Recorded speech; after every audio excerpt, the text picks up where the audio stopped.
Chelsea with the Beauty Spy here today to talk about Moremo, which means more moisture. This is the Repair 7 treatment. You'll see it comes in this big tub, so it's going to last you many months. But what it is, it's an incredible treatment that you're going to wash out in the shower that goes to work to address the 7 most common issues that we're all dealing with when it comes to our hair. Basically dryness, breakage, lack of moisture, the tangles that we get in our hair, the incredible loss of shine, and the loss of the fullness, the bounce, the manageability in our hair. Well, Repair 7 actually goes to work with a 6-protein complex. Protein and keratin is what your hair is made up of.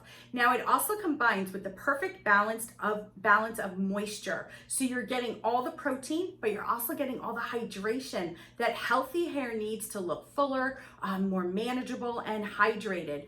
There's 2 ways to use it. I actually put it in my shower and use it as a daily conditioner when I'm not using my other Miracle 10 treatments by Moremo, or you can just use it once or twice a month by applying it root to end on wet hair, leaving it in for 5 or 10 minutes and then rinsing. It has no sulfates and parabens. It also has no mineral oils in it. So it really goes to work to give your hair that nutrition so that your hair looks fuller, bouncier, and really just healthy overall, and also safe on color treated hair. Enjoy.